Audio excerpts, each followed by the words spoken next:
This tutorial is about work and its relationship with energy. Work is the transfer of energy. That's the basic definition of work which you can use throughout this topic. In physics, we say that work is done on an object when you transfer energy to that object. And work is done whenever an applied force moves an object. Now note, the force isn't just applied to the object needs to move in order for work to be done. To calculate the work done, you multiply the applied force by the distance. That distance is the distance moved in the direction of the force. So the equation is a nice simple one. W equals Fd, or work equals force times distance. In the triangle, W equals Fd. If you cover the W, you're left with Fd in your triangle. So the equation is W equals F times D. If you want force, cover the F in your triangle and you're left with W over D. So F equals W divided by D, work divided by distance. And if you want distance, distance is equal to W over F, or work divided by force. Now here's an example. A man pushes a trolley with a force of 50 newtons. The trolley moves a distance of 20 meters. So work is being done because there's a force applied over a distance, and that distance is in the direction of the applied force. So W equals force times distance. Substitute the values and you get an answer of 1000, and the unit is joules, which is a capital J. So 1000 joules of work is being done by the man in moving the trolley. The energy was transferred to the trolley. So what type of energy will the trolley have? Can you think?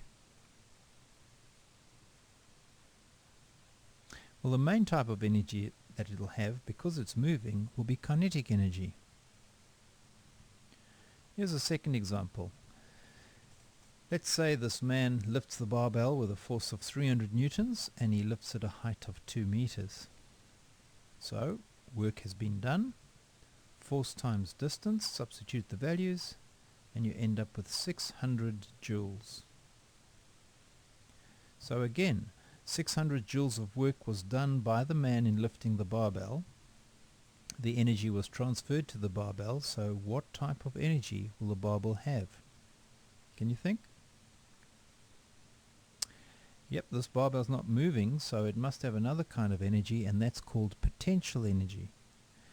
The ability to do work is potential energy, and this has the ability to fall to the ground. In particular, this energy is called gravitational potential energy.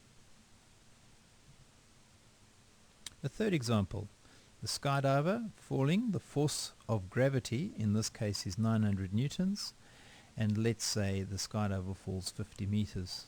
So there's a force acting over a distance, 900 times 50, that works out to be 45,000 joules.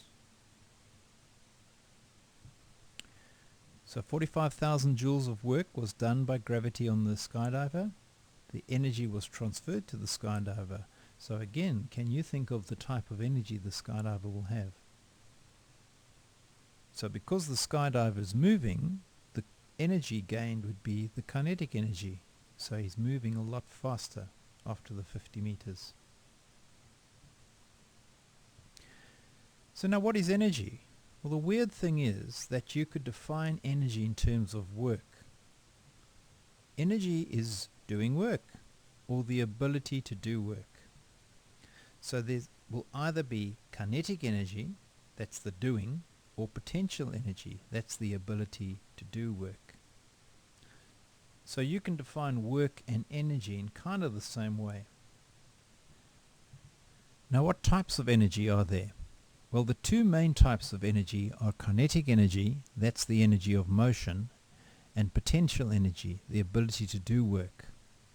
So anything is either moving and has kinetic energy, or it has the ability to do work. But energy comes in a number of different forms. For for example, the one we've met, gravitational potential energy, that's the energy an object possesses due to its position or height. The higher it is, the greater the potential to fall, so the greater potential energy. Can you think of any other types of energy? Well, there are about 8 to 10 types of energy. Here are some of them which you might know. Heat energy, sound energy, electrical, chemical, elastic, nuclear, and electromagnetic. All of those are different types of energy. Now let's look at a past exam paper question. A boy applies a force of 700 newtons and uses 5,600 joules of energy to push a box across a smooth floor. Calculate the maximum distance that the boy pushed the box. Well, we'll worry about the word maximum later. Let's just calculate the distance. So we know from our magic triangle, cover the D, we get W over F. So distance equals work divided by force. We'll substitute the work and then the force, and we'll work out the answer. So the answer is 8 meters. That's the distance that the boy pushed the box. Now why is it the maximum distance? Well, in reality, the boy only pushes the box 6 meters. You've got to explain why the energy used by the boy does not equal the work done on the box. You must explain where the missing energy has gone and why this occurs, and you must also calculate the missing energy. I'll give you a moment to try that out.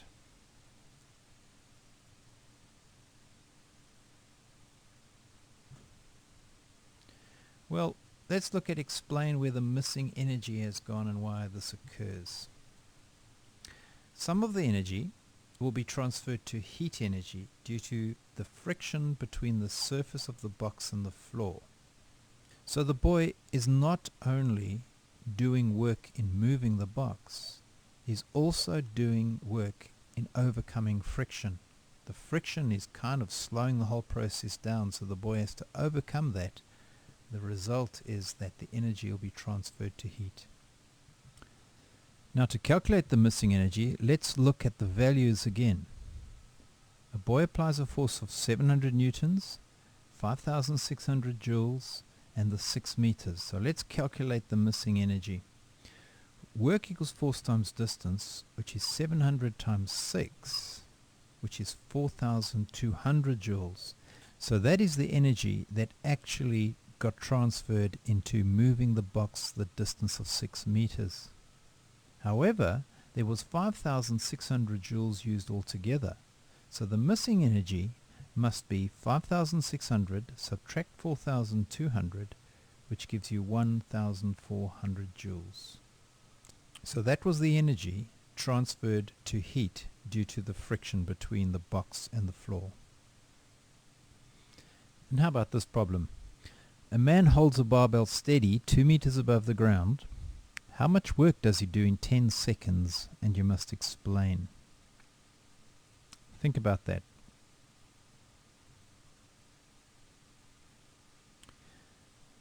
Now, a lot of this information is not needed. The answer is no work is done. And the explanation is, for work to be done, the object must move a certain distance. W equals FD, and seeing that D equals 0, the work must be 0. So it's a bit of a trick question because they give you all the values, the 2 meters, the 300 newtons, but because it's not moving, no work is done.